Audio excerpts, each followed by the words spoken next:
G'day and welcome to my evening with Sony making tuft rugs. I hope you enjoy the video. Alright, so starting out, did a little test in the top right hand corner there. Just sort of figuring out how it works and everything. They gave us a little bit of an instructional thing of how to do this stuff. You know, and as you can see, I kept getting disconnected from the string there. Kept, coming out. That wasn't very good and stuff. But, I slowly figured it out. So, that's all good. And, here's someone, explaining some of the finer details of how to do stuff, and so they were giving us pointers along the way, and that was good and stuff, so yeah, it was a pretty fun night,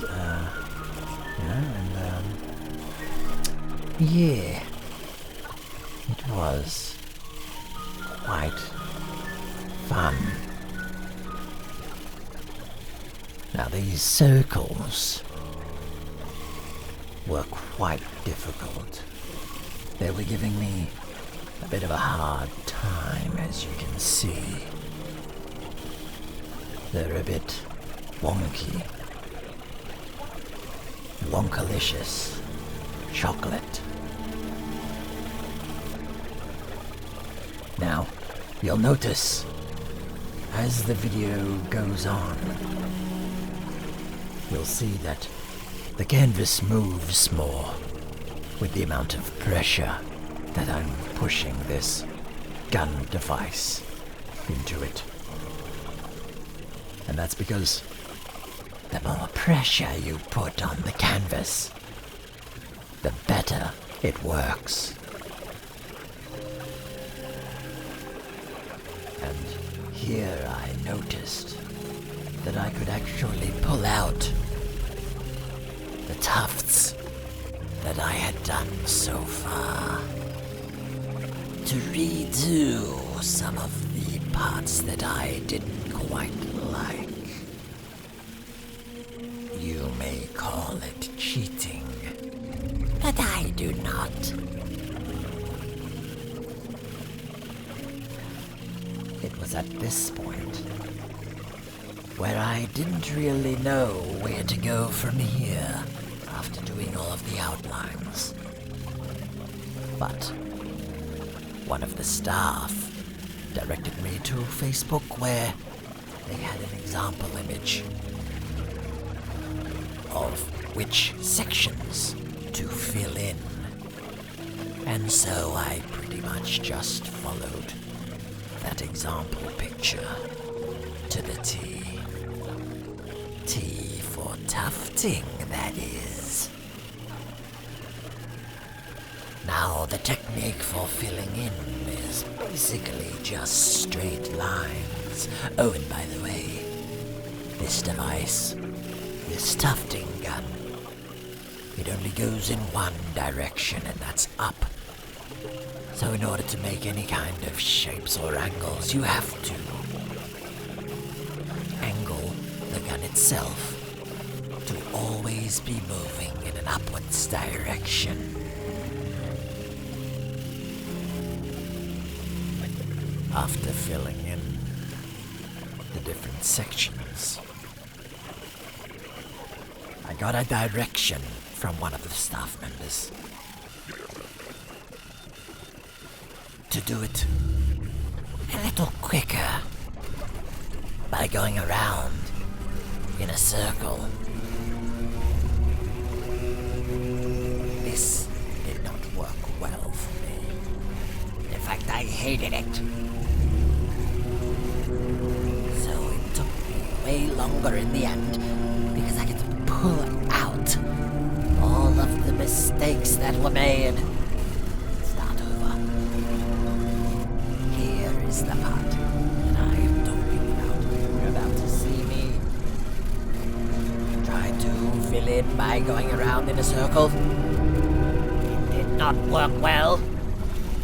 I will never do it again. It cost me so much time and effort to do it again. The right way, the way that I was doing it the whole time.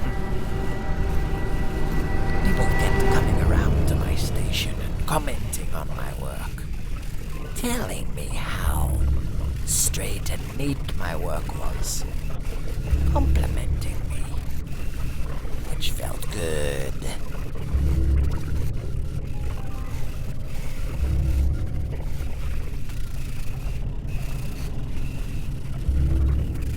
Another note I was given,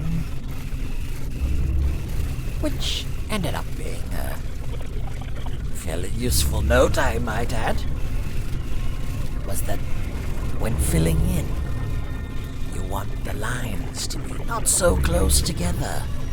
Otherwise, the tufted rug on the actual side where it is a rug will be too stiff and hard if the lines are too close together.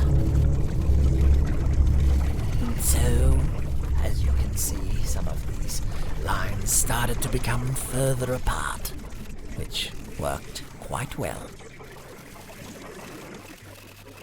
Now, once I had filled in all of the black sections, I figured the rest would be white, since I was following the image to a T, and the image was black and white. So here, I start filling in the different sections that were left with white. This was probably the hardest part, but the actual hardest part was the Sony logos, filling in around those finicky little things. Oh, it was quite hard work.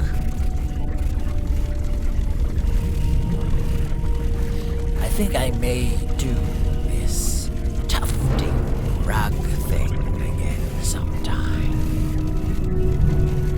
but with my own design. You can simply just draw with a Sharpie on the canvas and follow the lines with the gun, making your own custom rug.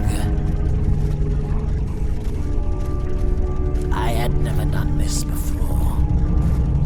However, I did watch a YouTube video about it from the Australian YouTuber Jazza.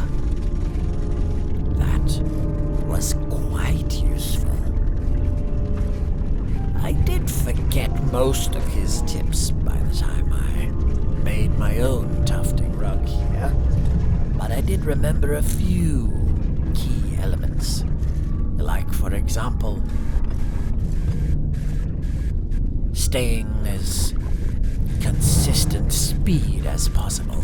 That, a very useful tip indeed. And here, the finished product. And here, what it looks like on the other side before it's been trimmed up to look nice, like an actual rug. Thank you for watching.